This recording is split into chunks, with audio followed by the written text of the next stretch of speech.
Vamos lá. Acho que vai dar certo agora.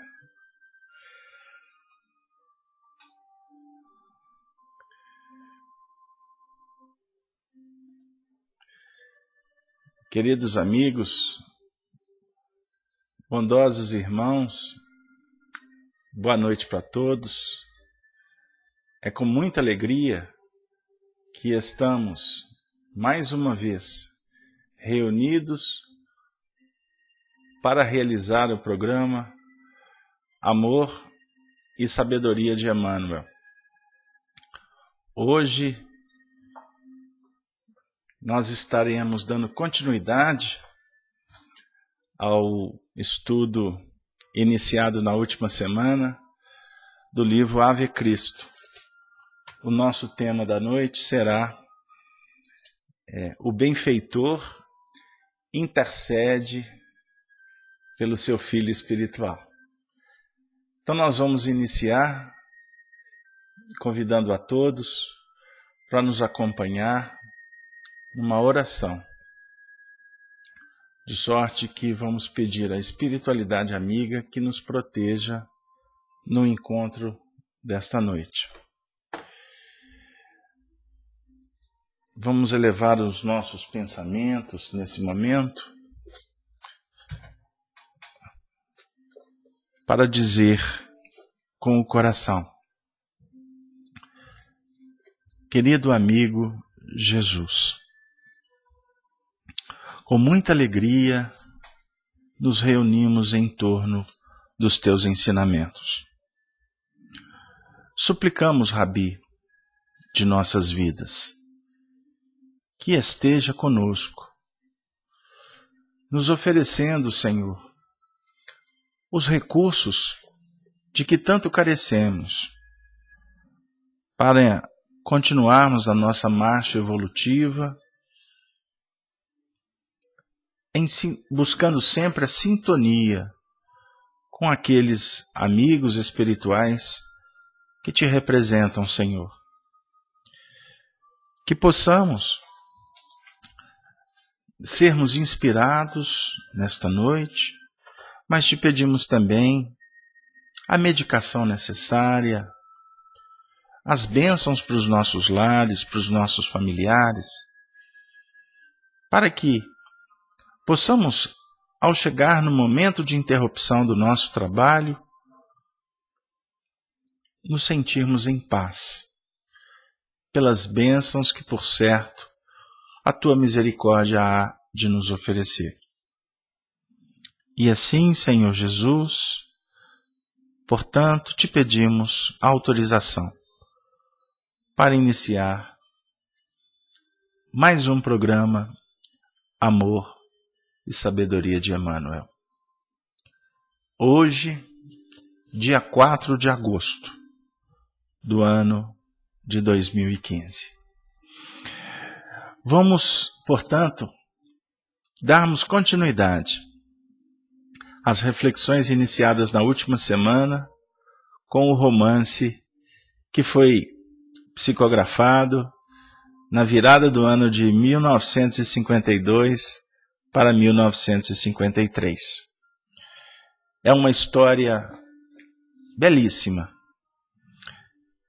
que vai nos convidar para permanecermos juntos por várias noites das terças-feiras. Por isso eu convido vocês a, durante o nosso trabalho, procurar a obra, já que você não leu ou não a possui.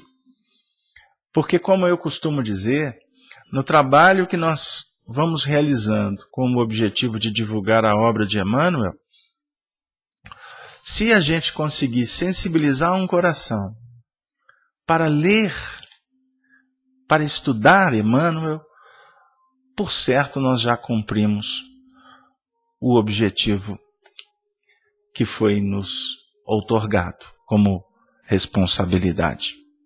Agora, a partir do momento em que eu buscar na obra de Emmanuel subsídio para dividir com os amigos, que é o objetivo dessa nossa interatividade na sala Evolução e Vida, Por isso, um ambiente de conferência, de debate, por certo, eu vou crescer mais e também vou favorecer para que o meu irmão, os nossos amigos do chat, possam também crescer conosco.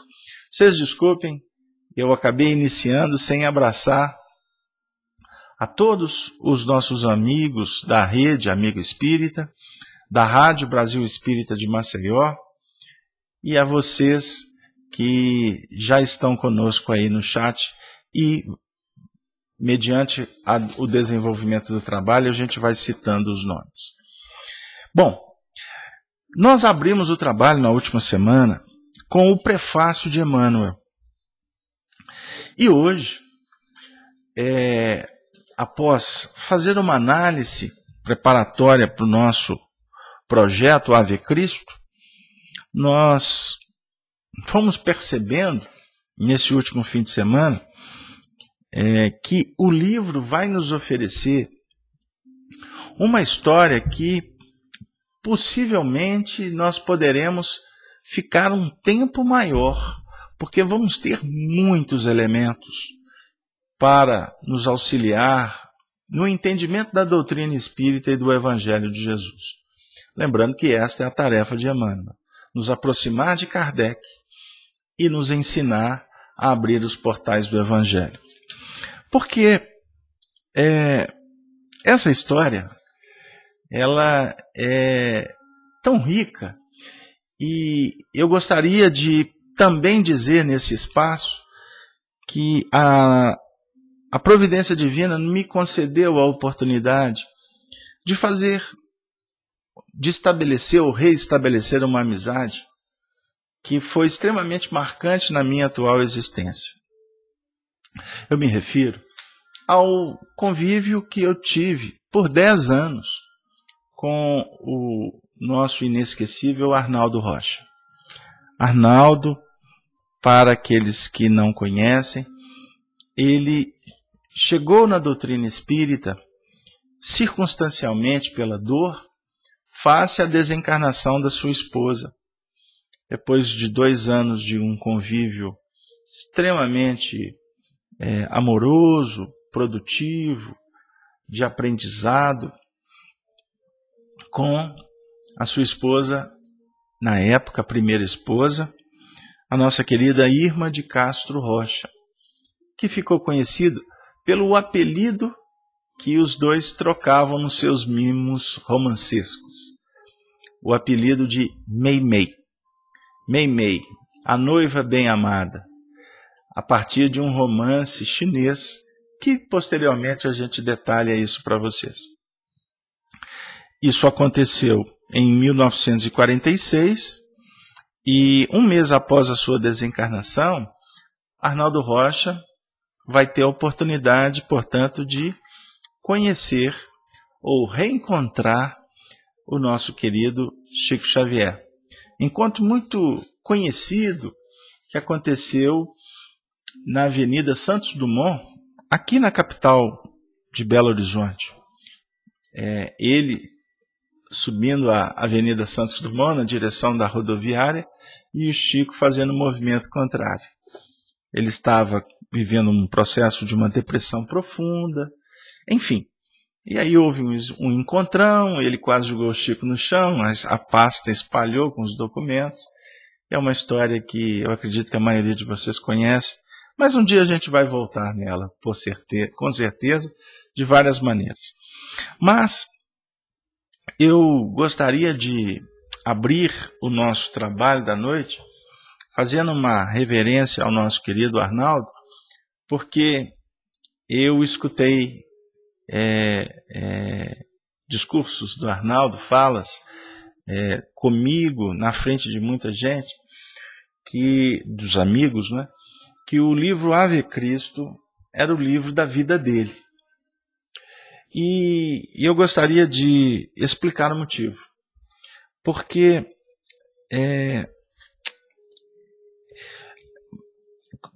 ele dialogava com Chico Xavier certa feita, e ele levou um assunto para o Chico muito interessante.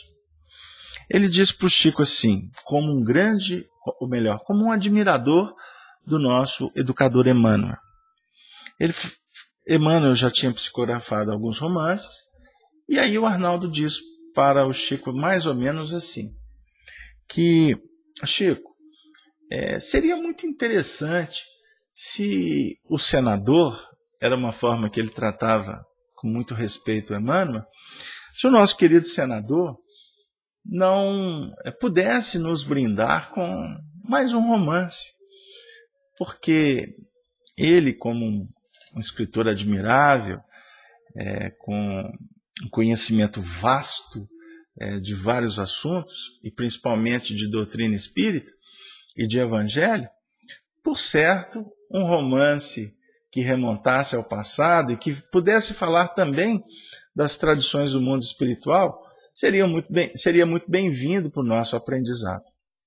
E se Emmanuel tinha comentado alguma coisa com ele, o Chico.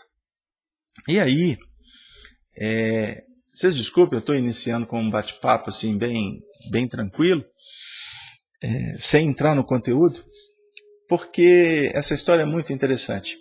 E aí, ela toca também as nossas emoções saudosas pelo amigo que se foi, Arnaldo.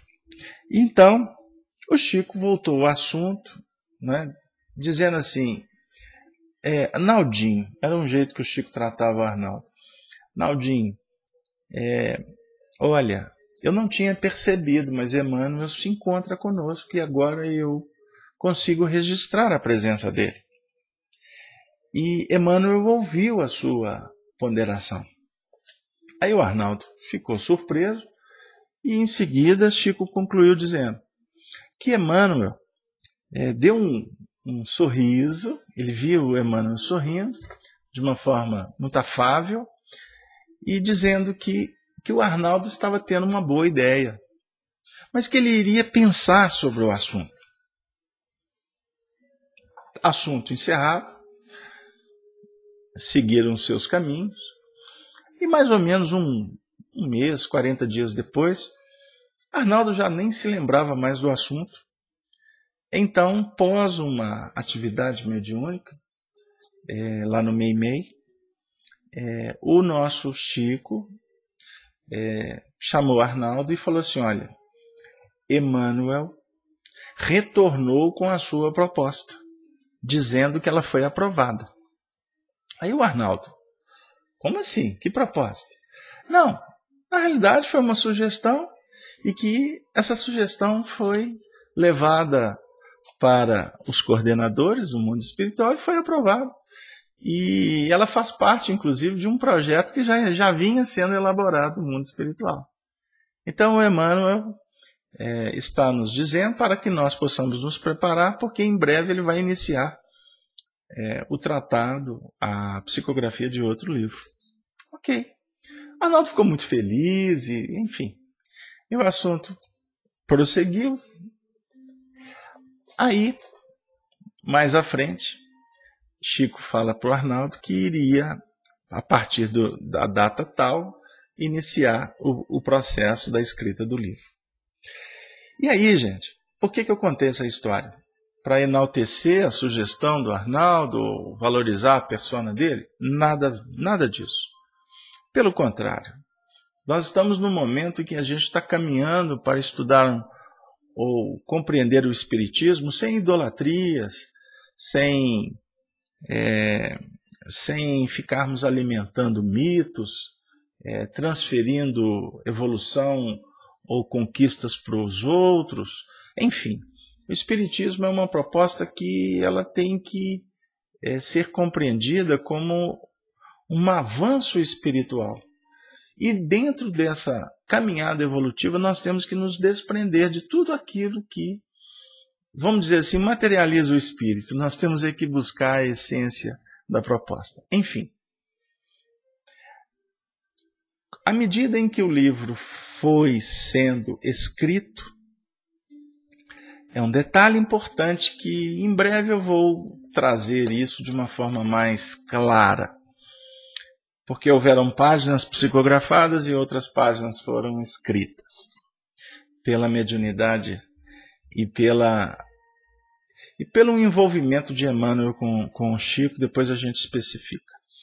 Mas o que é mais importante é que o livro foi construído em torno da personalidade de um indivíduo, de um espírito, que na época dos movimentos, nos primeiros movimentos do cristianismo, nós encontramos, conforme a descrição de Emmanuel, espíritos que vieram para a Terra para trazer testemunhos importantes, para marcar a história, para fundamentar o projeto do Evangelho, para que um dia ele pudesse chegar nas nossas mãos, como está chegando agora, para estudá-lo em espírito e verdade. Então, muitos mártires, muitas histórias, muitos dramas que ocasionaram com a fixação dos caracteres do Evangelho na humanidade. E em meio a essa, vamos dizer assim, descida das estrelas para a Terra, para que, através dos exemplos, dos ensinamentos, a humanidade fosse sendo fertilizada, é necessário relembrarmos que foi um período também de muita violência, de muitas dificuldades. A humanidade passava por um instante muito difícil, né? Enfim, então muitos espíritos ainda vinculados, empedernidos, presos às questões difíceis da evolução, e nós vamos então encontrar nesse personagem que foi a figura central do livro, uma alma valorosa de conforme a própria definição de Emmanuel, um espírito com vastas aquisições, inclusive culturais, muito inteligente, com muitas habilidades na parte da administração, das lideranças, enfim, mas naquele contexto que Emmanuel vai situar, não como um romance ou uma história fictícia, mas sim conforme ele mesmo definiu no prefácio, mas uma história que vai falar dos cristãos como exemplos vivos para todos nós e também na presença de corações com muitas dificuldades, aprendermos com eles, entendermos os mecanismos da lei de causa e efeito, os efeitos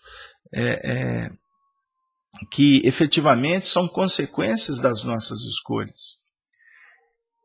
E aí nós vamos encontrar nesse romance, portanto, espíritos já numa condição muito interessante, como o personagem Apio Corvino, que é a reencarnação no século XIX do nosso querido médico dos pobres, Dr. Bezerra de Menezes. Nós vamos encontrar a figura de Quinto Varro, que na história também deixou assim muitos exemplos de cristianismo, e foi se soerguendo e se libertando desse plano mais terra a terra.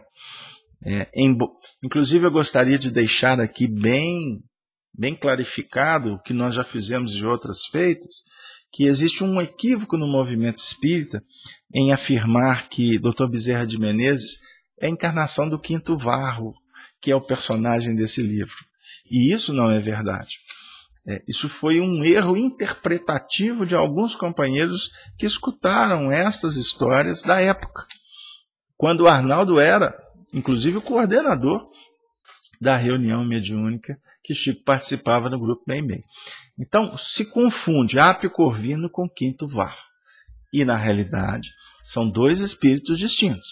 O Quinto Varro é o benfeitor espiritual que, no início da obra, vai se movimentar, vai buscar intervenção para auxiliar o seu filho espiritual.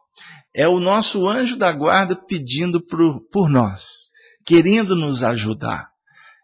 E no caso Quinto Varro, portanto, ele tem um acesso ao mundo maior, aos seus coordenadores, e faz o pedido de voltar para a Terra, reencarnar, para ajudar o seu filho, Tassiano, que ficou então na obra registrado como Tassiano Varro, filho de Quinto Varro. Eu poderia até dizer que Quinto Varro teve uma passagem muito expressiva em outra existência aqui na Terra, que ficou conhecido ele como Pedro de Alcântara. Pedro de Alcântara. O Santo Pedro de Alcântara, né, que viveu na Europa, especificamente no século XVI. Ele viveu na época, inclusive, de Teresa d'Ávila. E existe uma passagem muito interessante registrada pelos católicos, pela história, que certa feita, os dois, Teresa de Ávila e Pedro de Alcântara, caminhando numa capela, que agora não me recordo o nome, e aqueles que estavam no ambiente viram os dois caminhando e na direção do altar da igreja, e quando foram chegando nessa situação, eles começaram inclusive a levitar, né? Eles ficaram suspensos 1 metro acima do chão, né, em contemplação com as imagens da igreja. Então, os dois foram inclusive canonizados. E eu até gostaria também de ressaltar que, por ter se tornado um santo, Pedro de Alcântara, o sobrenome Alcântara passou a ser adotado pela família dos reis portugueses, e eis o motivo que ele, inclusive, o seu nome inspirou o nome de batismo do nosso maior estadista desse país, que foi Pedro de Alcântara, ou Dom Pedro de Bragança, Alcântara, o nosso querido Dom Pedro II, que a história também nos faz recordar que Dom Pedro II erigiu uma igreja, que eu não sei a denominação correta, se é uma catedral, na cidade de Petrópolis, no Rio de Janeiro, em homenagem ao nosso querido Pedro de Alcântara, que é, então, vamos dizer assim, o benfeitor espiritual desta obra, que vai, então, reencarnar para ajudar o seu pupilo Tassiano, seu filho. E, obviamente, os espíritos, a gente sabe que eles não trabalham sós, eles trabalham em equipe. Essa é a dinâmica do Evangelho.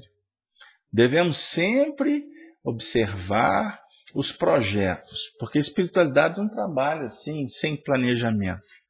Então, nessa época, quantos benfeitores reencarnaram?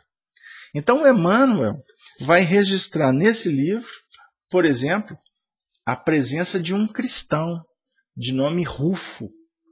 Rufo, que foi inclusive na obra, ele foi amando de Tassiano, das suas arbitrariedades, acabou vivendo o seu testemunho pessoal, né? Ele foi martirizado dentro de um princípio de revolta de Tassiano contra os cristãos. E a gente vai falar dessa história mais à frente. O Rufo, esse personagem, foi o apóstolo de Sacramento, o nosso querido Eurípides Barçanufo. Então a gente observa que aqui já estamos catalogando aqui 2 espíritos de alta envergadura. O nosso querido Bezerra de Menezes, o nosso Rufo e, por que não dizer, o nosso próprio Quinto Varro. Ok? Então, desculpem, mas a história nos chama, a história nos convida para, de alguma sorte, trabalharmos com essas informações que vão, por exemplo, auxiliar na conexão com alguns personagens.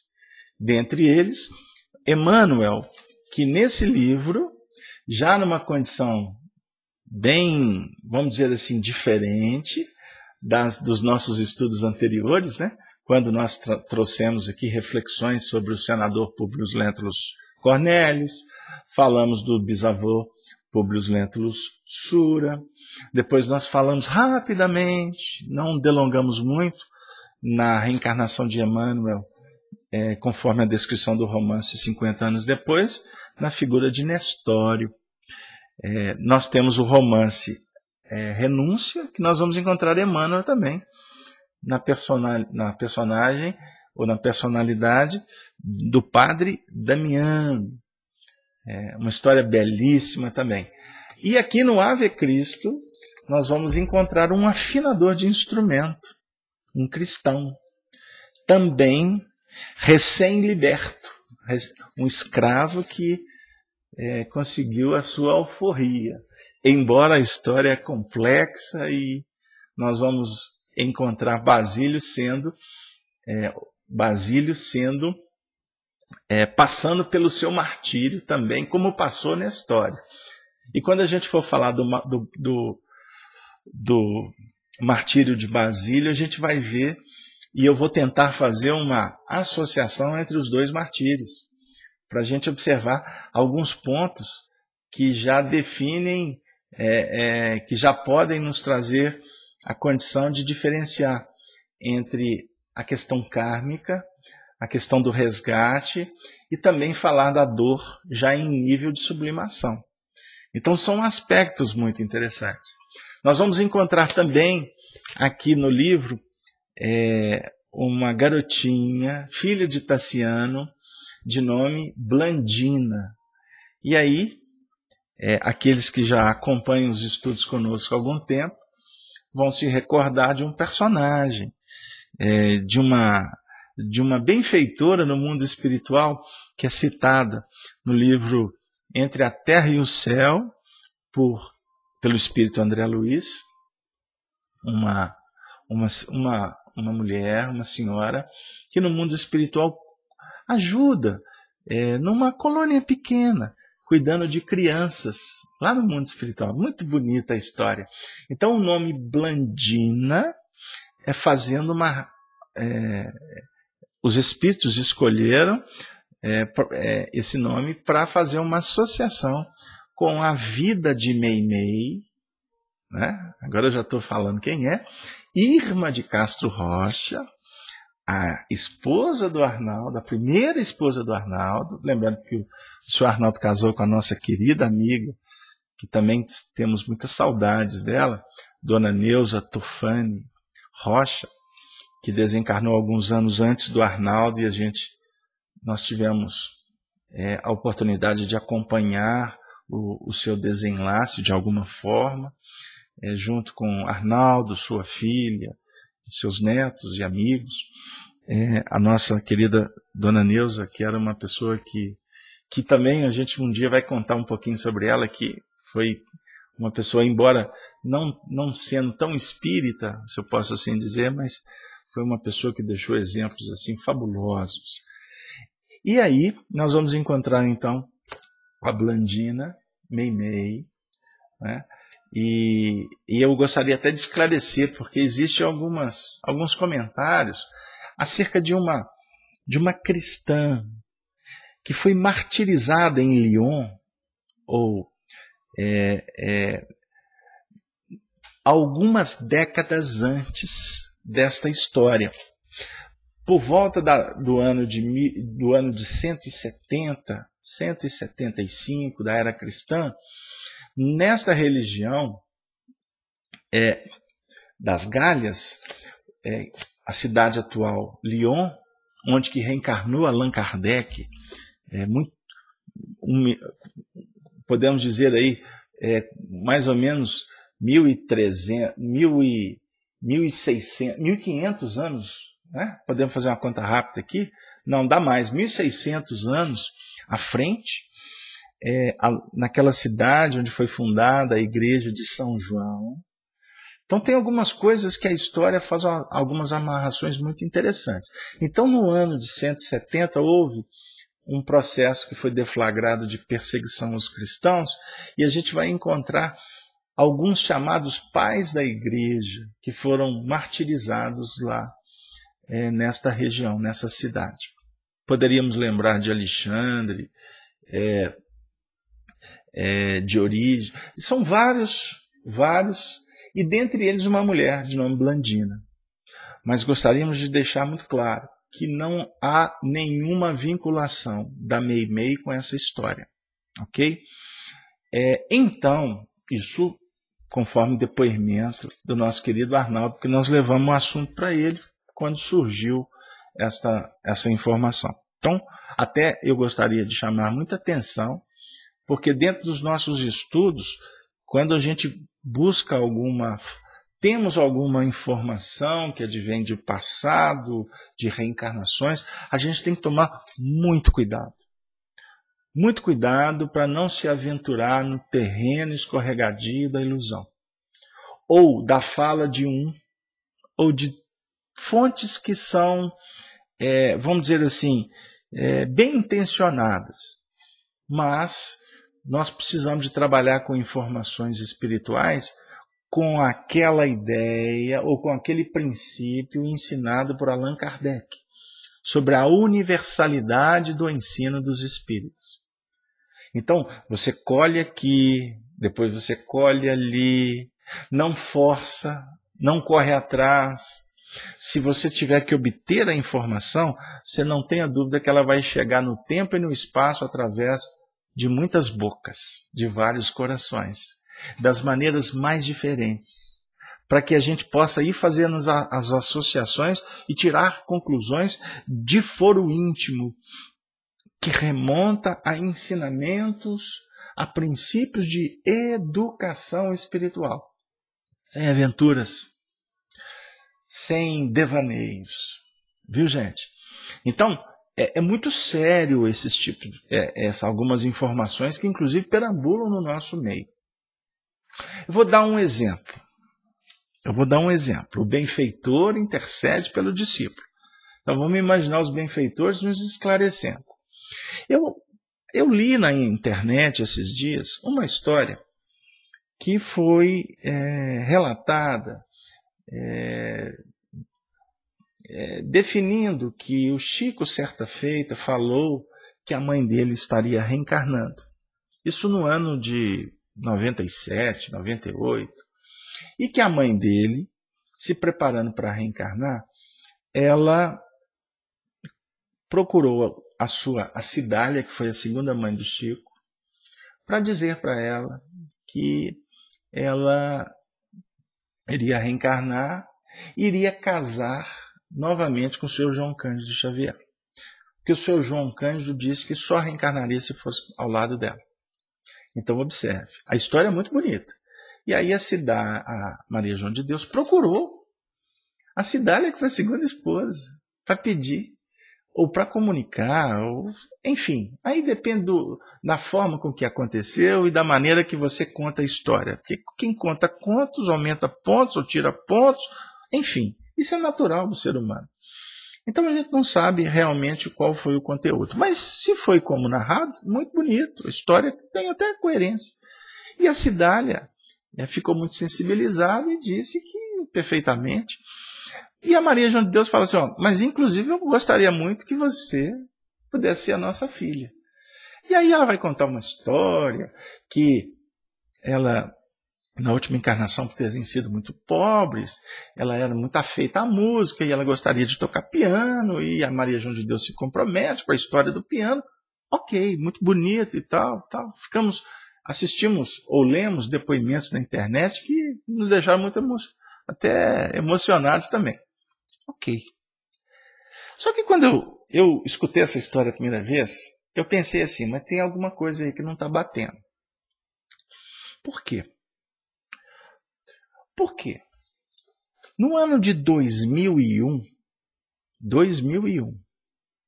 especificamente em junho, o Chico esteve à beira da desencarnação. Ele ficou praticamente uns 30 dias em coma, no CTI, problema respiratório, enfim. O senhor Eugênio Tauan, que era o médico que o acompanhou por décadas e décadas, já tinha, inclusive, praticamente desenganado o Chico. Aí o que aconteceu? Numa determinada tarde, a representante, a afiliada da Rede Globo da cidade de Uberaba, estava fazendo uma filmagem de frente ao hospital, não sei se é Santa Casa, enfim, e fazendo uma filmagem, e nessa filmagem, o câmera não percebeu, mas ele, quando foi editar, Chico Xavier internado no hospital tal, naquele quarto. Quando ele foi editar a imagem, o que aconteceu? Ele percebeu que foi registrado um facho de luz. E aí, eu acredito que muitos aqui já conhecem essa história, ele foi acompanhar aquilo com câmera lenta, foi pesquisar o fenômeno. E aí,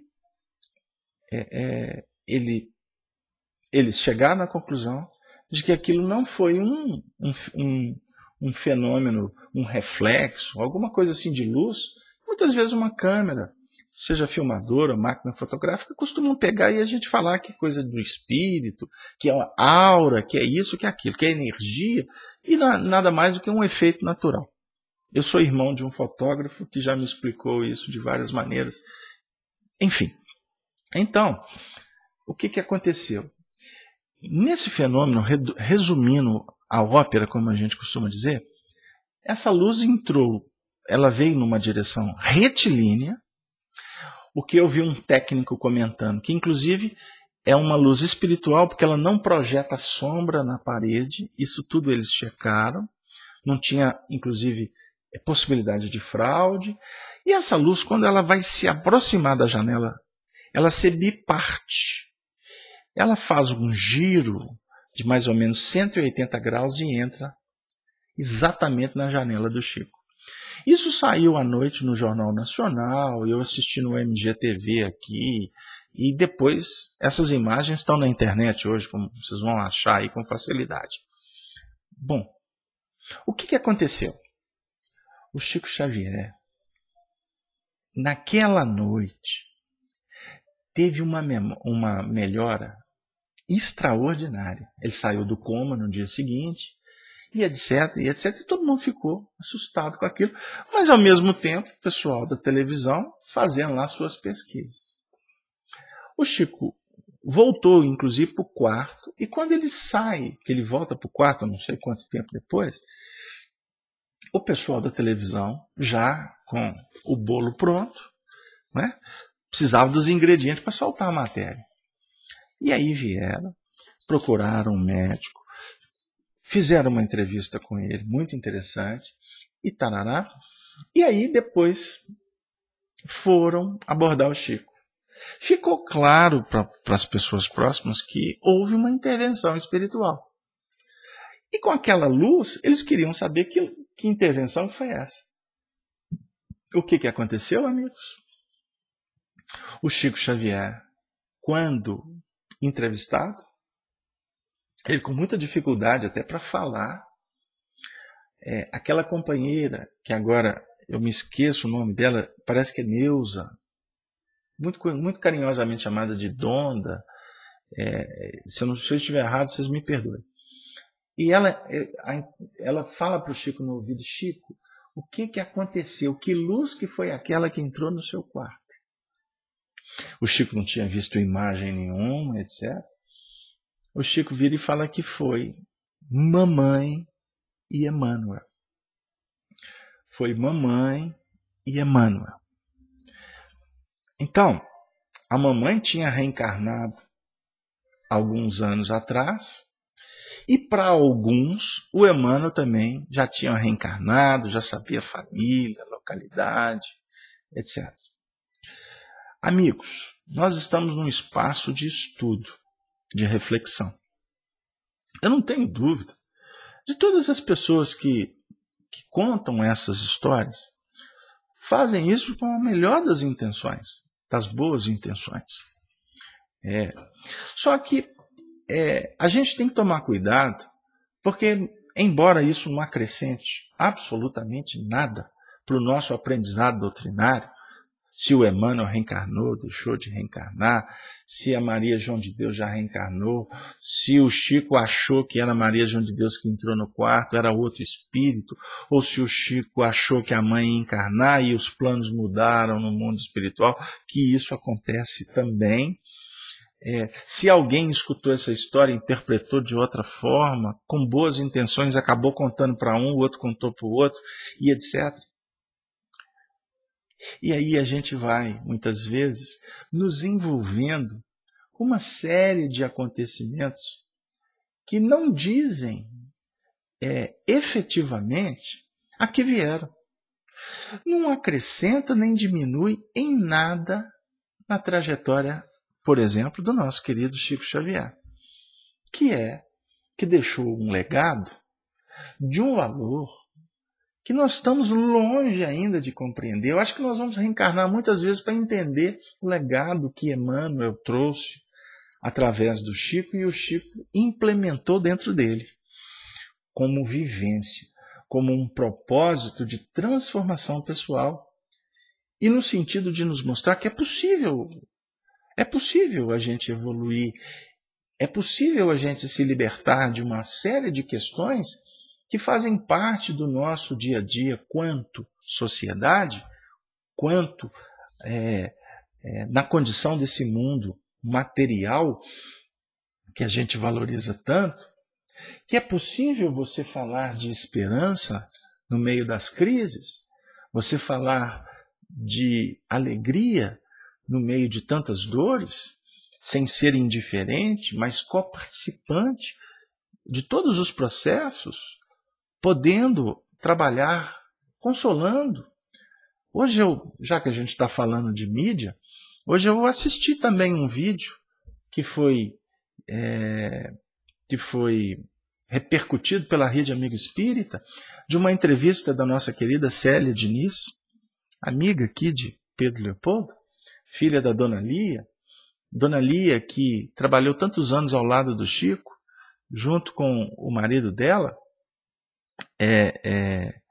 agora me esqueço o nome dele, o Francisco.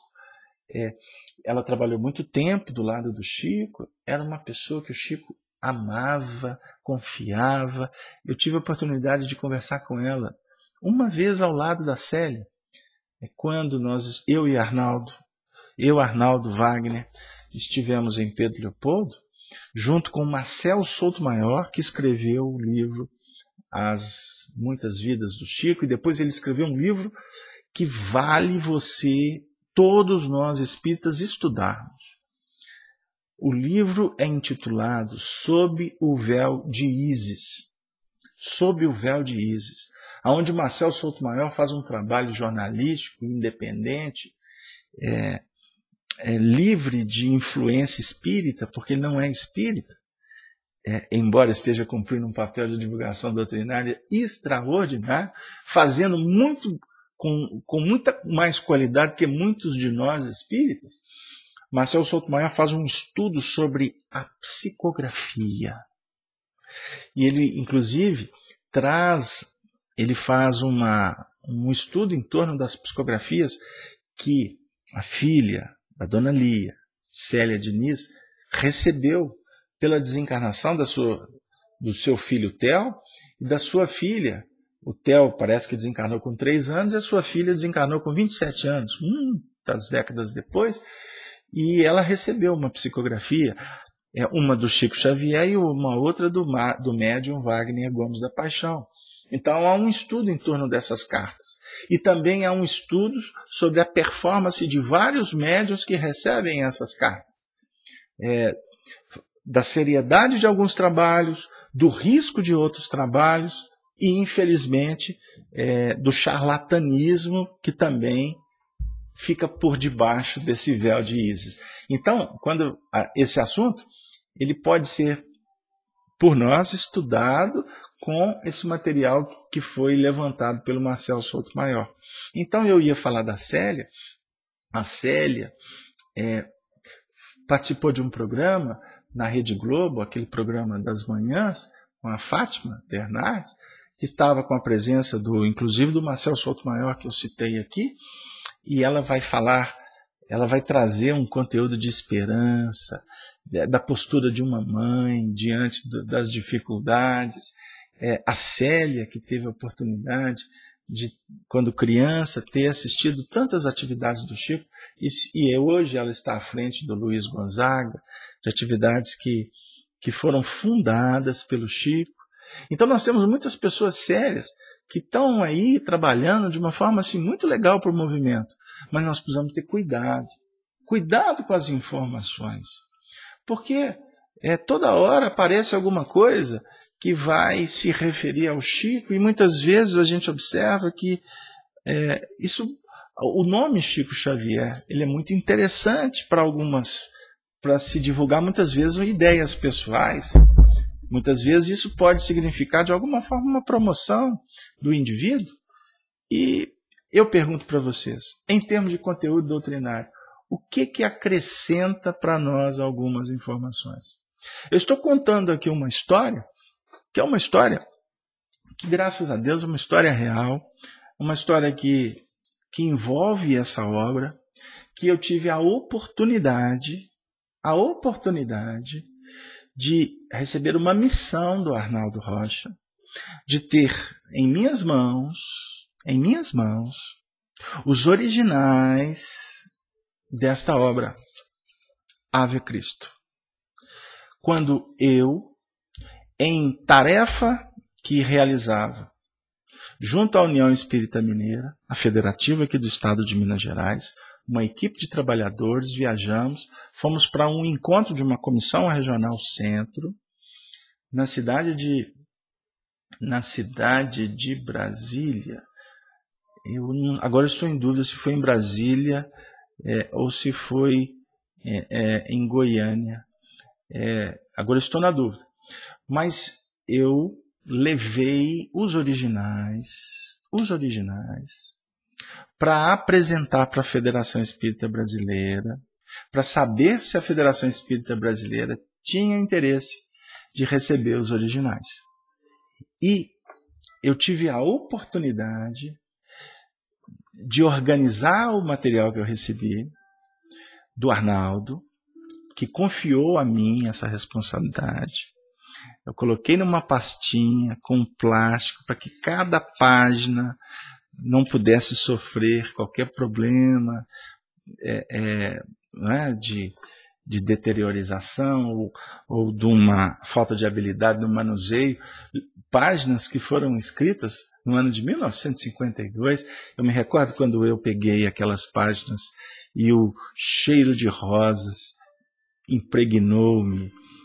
Eu fiquei extremamente emocionado e sentei para bater um papo informalmente com o saudoso presidente da Federação Espírita Brasileira, Nestor Mazzotti, e eu me recordo da emoção do Mazzotti, os olhos dele cheios de lágrimas, quando ele foi passando as páginas dos os originais do livro Ave Cristo. E uma prece que foi feita por Chico Xavier quando ele terminou a obra. É uma prece maravilhosa. E eu me recordo que retornei com os manuscritos, entreguei de volta para o Arnaldo e falei assim: Arnaldo, a FEB quer esse material. Tempos depois, Arnaldo Rocha entregou em mãos para o então presidente, o último presidente da FEB, né? O nosso companheiro César Perry, que lavrou em cartório a doação feita por Arnaldo. Então, esse material hoje, estou falando aqui de uma forma assim, muito feliz, ele se encontra no destino que ele deveria estar desde o início. Porque, historicamente, eu estou contando aqui, não sei se vocês me desculpem, se a expectativa hoje era outra, mas eu estou caminhando na história, porque eu aproveito, porque estamos registrando publicamente essas histórias, para que amanhã as pessoas que se interessarem possam entender como é que funcionou isso. E hoje mesmo eu estava brincando aqui com material antigo, né? Eu falo brincar porque a gente passeia, vez por outra, em textos mais antigos da história. Eu estava lendo no livro Testemunhos de Chico Xavier, publicado pela Federação Espírita Brasileira, escrito pela nossa querida amiga mineira de Juiz de Fora, Sueli Caldas Schuber, onde ela recebe do presidente da federação uma série de cartas do Chico para o então presidente na época, Vantuil de Freitas, e ela reúne alguns trechos dessas cartas e escreve um livro maravilhoso, onde nós vamos ver o Chico conversando com o presidente. E lá nós temos algumas abordagens do Chico falando sobre o livro Ave Cristo. E que, inclusive, ele não estava com os originais. Aí ele faz uma abordagem muito interessante.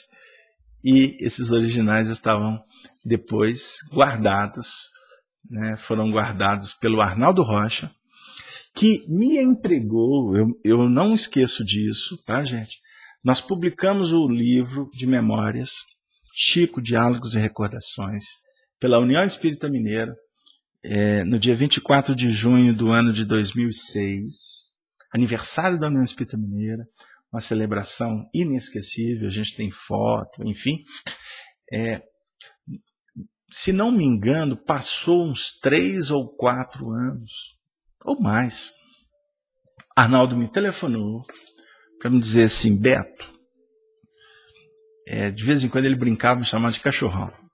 Cachorrão, eu quero encontrar com você na União Espírita Mineira. E ele não perguntava se eu podia, se eu estava trabalhando. Eu estou indo para a União Espírita Mineira, eu vou encontrar com você lá, te espero lá. Aí eu saía correndo aqui como podia. Nesse dia, ele me chamou, nós sentamos numa sala que fica atrás do palco da União Espírita Mineira. Uma sala que antigamente era onde ele fazia reunião mediúnica também. Aí ele veio e falou assim: lá atrás, não lembro em que ano, quando o Chico me entregou esse envelope, ele me disse assim: gente, eu fico muito, muito feliz. E, sinceramente, eu estou contando isso aqui eu nunca me senti à vontade de falar, mas eu queria dividir isso com vocês.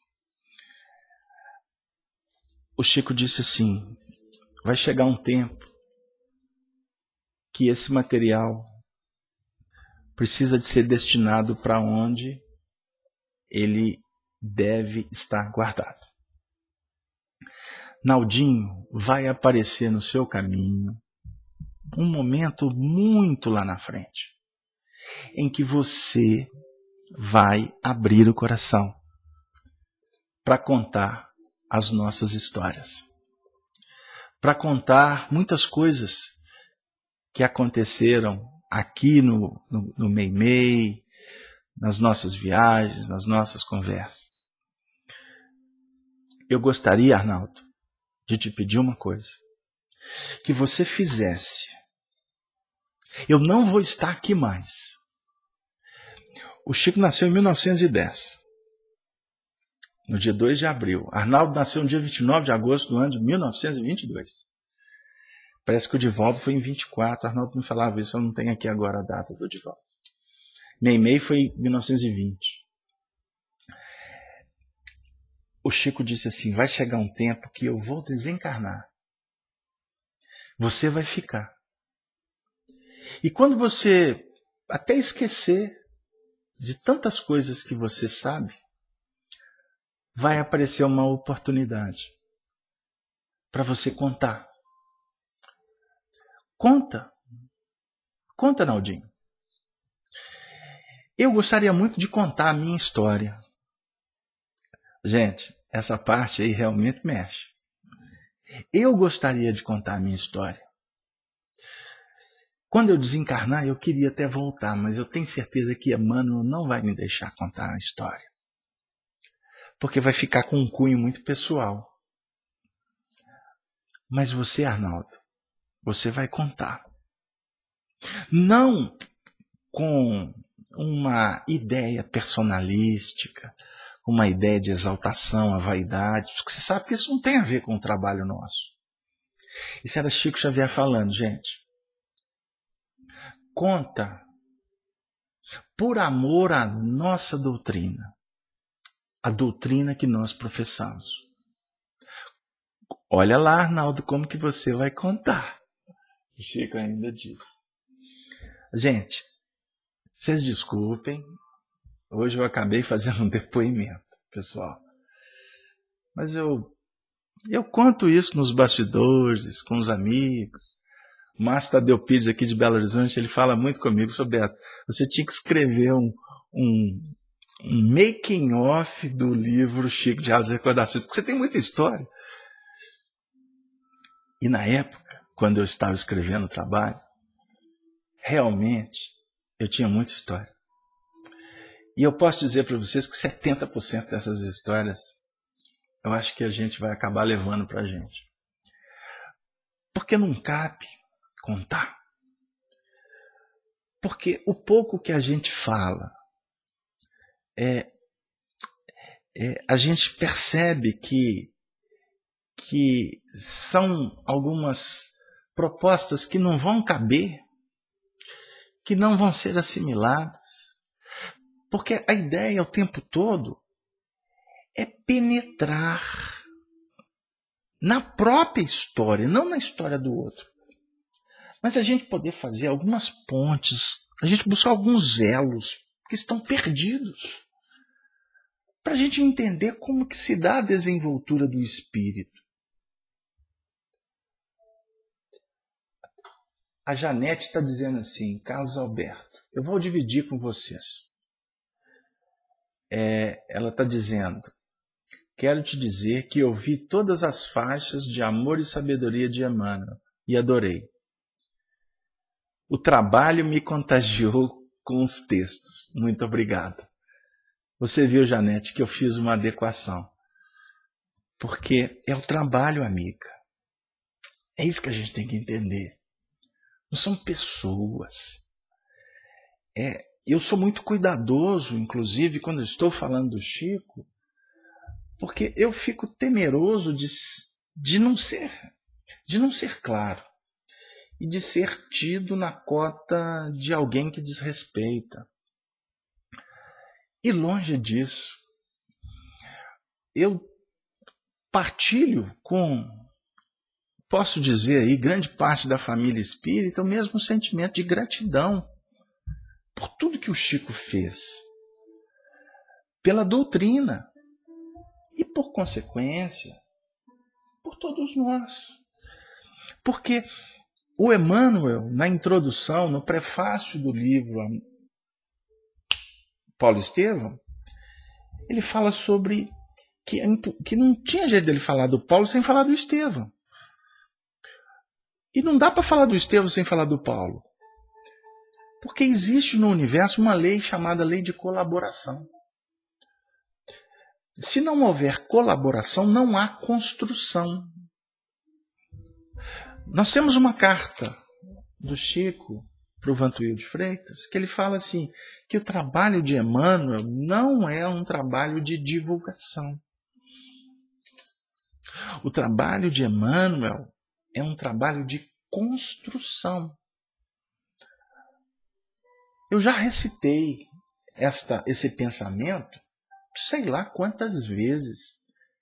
E todas as vezes que eu cito esse pensamento, eu fico pensando. Eu ainda não tenho concluído o meu raciocínio do que o Emmanuel está dizendo sobre construção.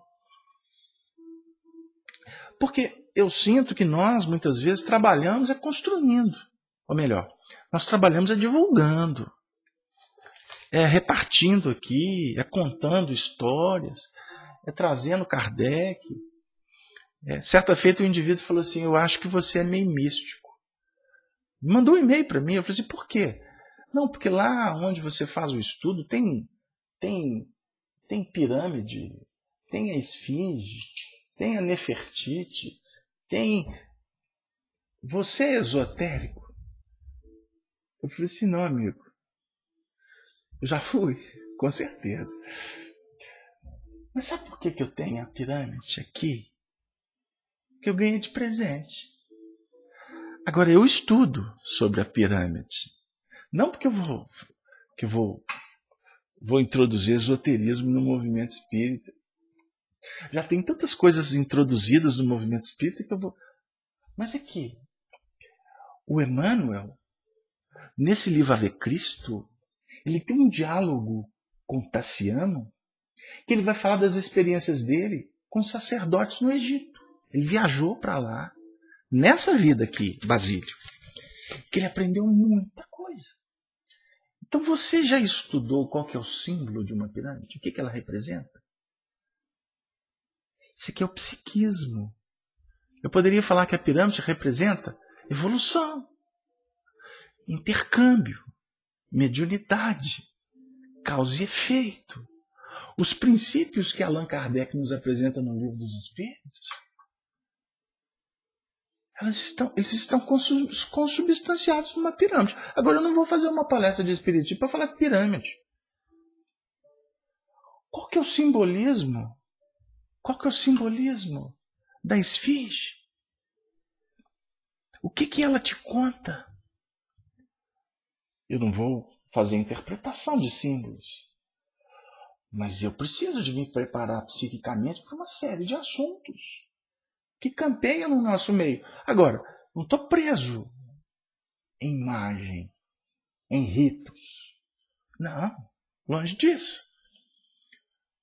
Nós precisamos de verificar uma série de acontecimentos na nossa vida para entender qual que é o recado. O recado que a providência divina está te dando. Quando o Arnaldo disse assim, o Chico falou que um dia apresentar-se-á uma circunstância para você falar das nossas coisas.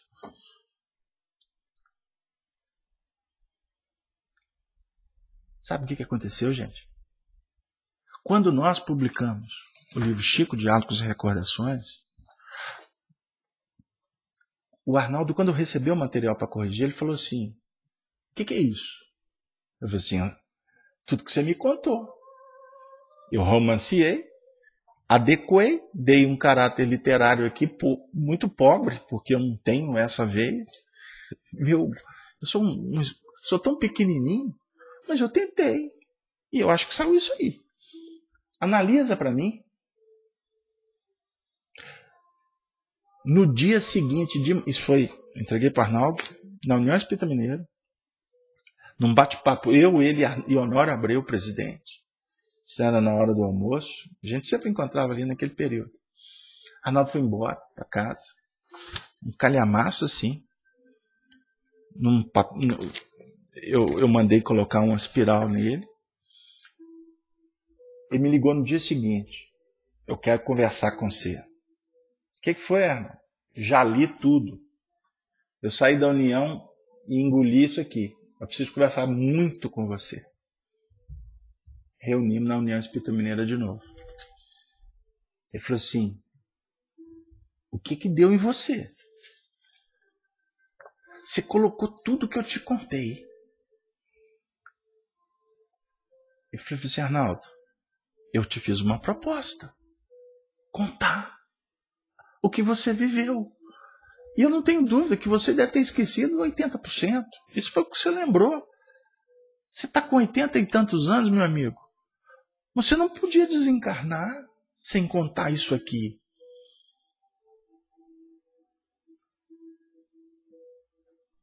O olho dele encheu d'água, querido amigo. Ele falou assim, eu não dei nada. Eu não dei um vintém, uma moeda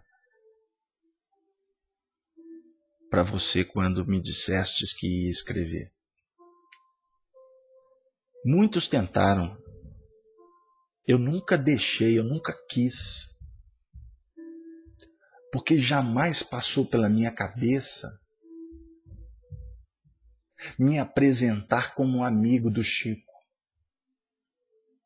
Eu nunca quis me vangloriar por uma coisa que eu não merecia. Porque todos que eu vi fazendo isso, eu vi caindo também. E uma outra coisa, meu amigo, ele disse.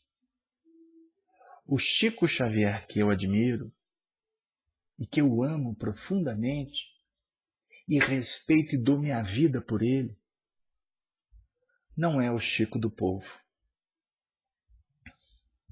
Ele é um amigo, como você, como os meus amigos são. Eu aprendi isso com ele. Eu olhava para ele como alguém que tinha defeitos, mas que tinha muitas virtudes que eu estava longe de obter. E o Chico Xavier pegava na minha mão, Beto. Eu fui atravessar com ele, uma história que eu nunca contei.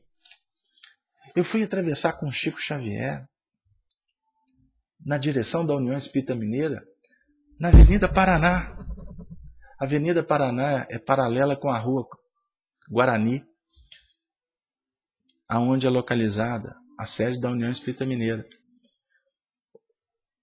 Há uns tempos atrás lá tinha um trânsito medonho. Hoje mudaram o esquema, mas na época que o Chico ia com o Arnaldo para lá, eu fico imaginando que trânsito que era. 1950 e poucos. O Arnaldo foi atravessar com o Chico, eles andavam, porque o Chico tinha um problema visual, o Chico andava com os braços, né, dado para os amigos, para as amigas, para poder se locomover com mais segurança. O Arnaldo foi atravessar, o Chico travou. Vão, Chico.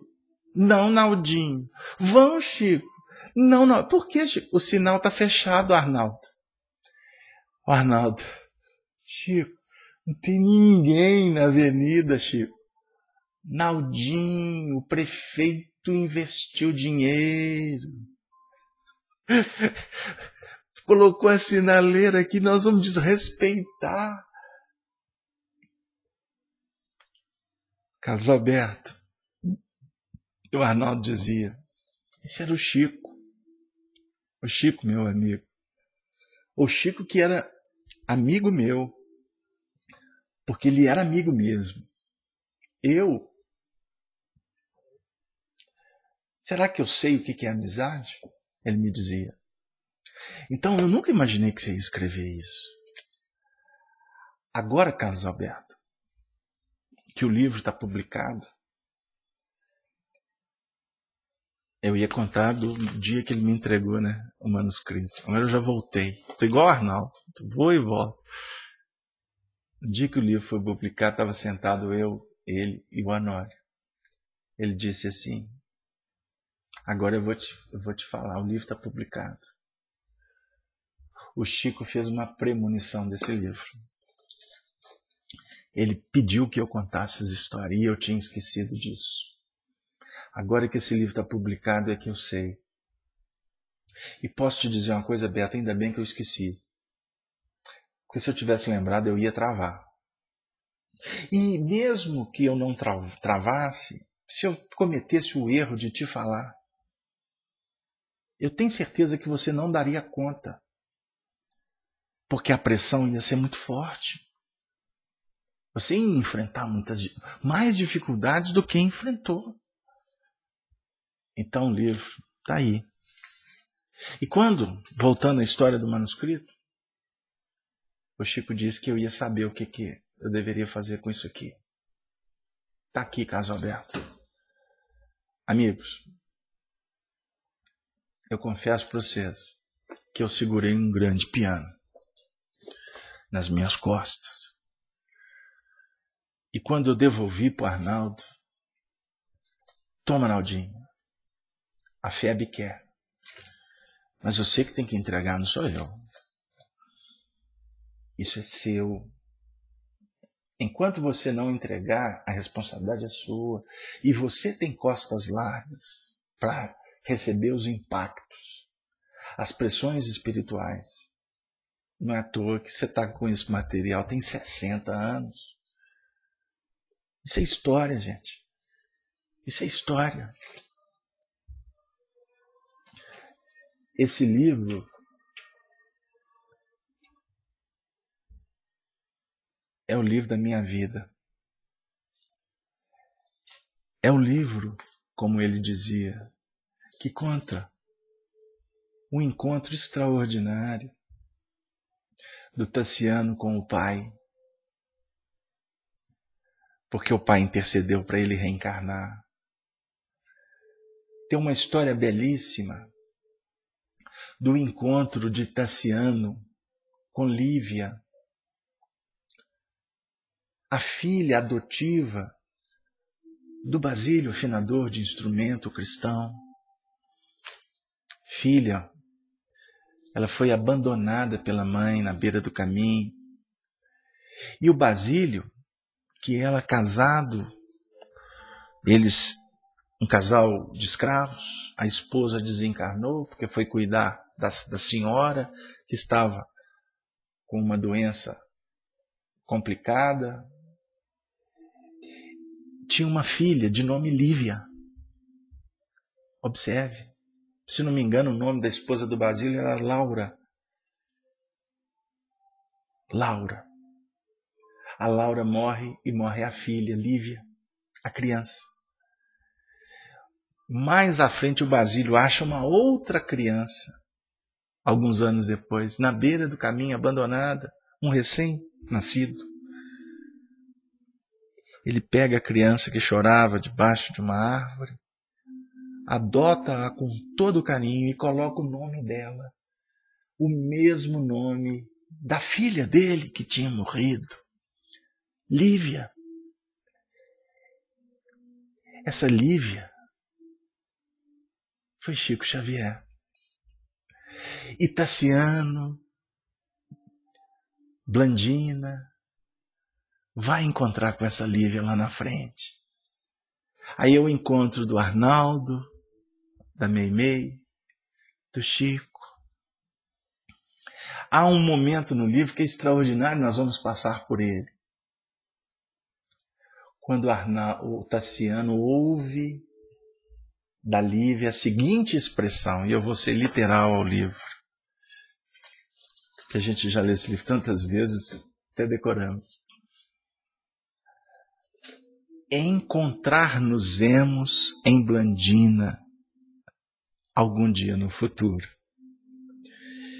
Essa fala aconteceu no ano de 230 e poucos da era cristã. Encontrar-nos-emos em Blandina. Por conta da Blandina, por conta da Meimei, o Chico e o Arnaldo se reencontram na Avenida Santos Dumont no mês de outubro de 1946.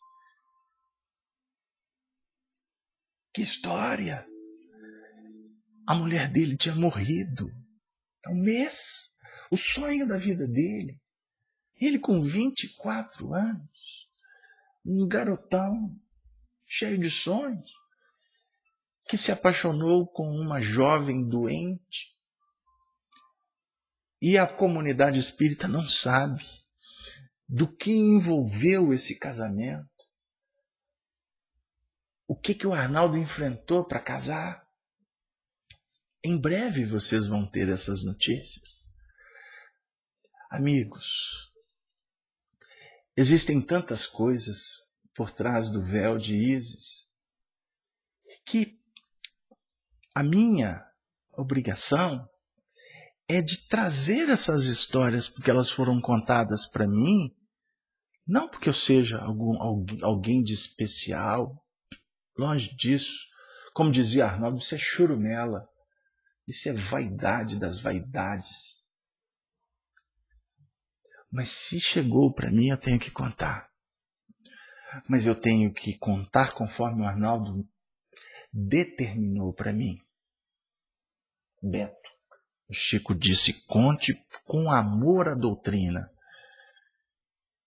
E nós estamos aqui contando, procurando ter amor à doutrina espírita. Procurando sermos cuidadosos com a doutrina espírita. Procurando apresentar o conteúdo de sorte que Allan Kardec seja enaltecido. Porque este era o compromisso de Emmanuel. Sempre foi o compromisso de Bezerra. Estudem a história de Eurípides Barçanufo. E vamos perceber o comportamento do Chico. Mas o que é importante para nós é a gente aprender a separar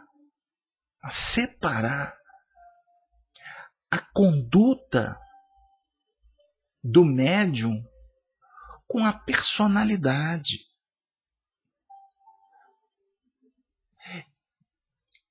Na introdução do livro Céu e o Inferno, Allan Kardec nos mostra isto.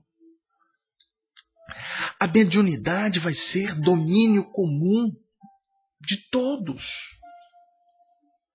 O Chico, o tempo todo a gente trabalha como aquele ser extraordinário, aquela mediunidade incomparável, sempre dando números, sempre pessoalizando. Os espíritos superiores não lidam desta forma. O importante para eles não é o incenso, a vanglória. Nós estamos na contramão da proposta de Allan Kardec. Eu não quero ser advogado do diabo, não tenho autonomia, autoridade, não tenho chancela para isto. Mas quem estuda conosco, quem está procurando aproximar do pensamento da equipe de Emmanuel, que se querem reencarnar o Emmanuel, all right. Let it be. Que o Emmanuel esteja reencarnado. Que o Chico continue como Deus de muitos. Mas nós queremos falar do Espírito de verdade. Nós temos que sintonizar com a causa. Para isso, é necessário que entendamos que somos pequenos e que não estamos no momento de gastar mais tempo com disputas, com idealismos que não acrescentam absolutamente nada.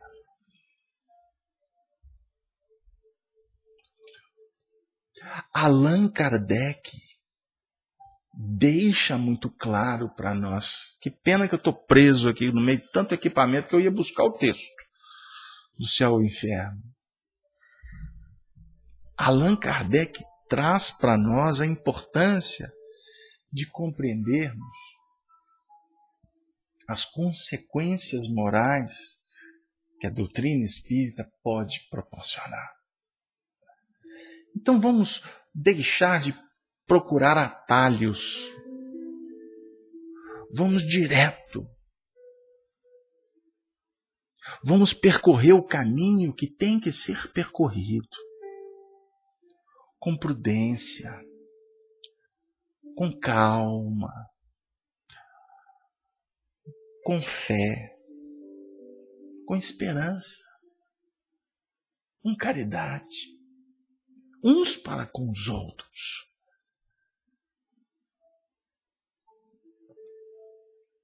Um benfeitor intercede pelo seu filho. Queridos amigos, eu confesso para vocês que saiu tudo diferente do que nós nos propusemos a fazer. Que Deus possa nos inspirar na caminhada que vai nos levar, que vai nos libertar de uma forma definitiva para as moradas celestiais. Que o Senhor da vida abençoe a todos, os lares, os companheiros, os familiares, os nossos estudos doutrinários, os membros da Rede Amigo Espírita, os ouvintes da Rádio Brasil Espírita, a todos que estão no chat. Somos 27 companheiros no chat. Quantos outros nos acompanhando pelo YouTube, ouvindo a Rádio Amigo Espírita. Que Maria Santíssima, meus amigos, possa continuar nos inspirando para sermos filhos de Deus, filhos do Altíssimo. E, como sempre fazemos, ainda mais agora,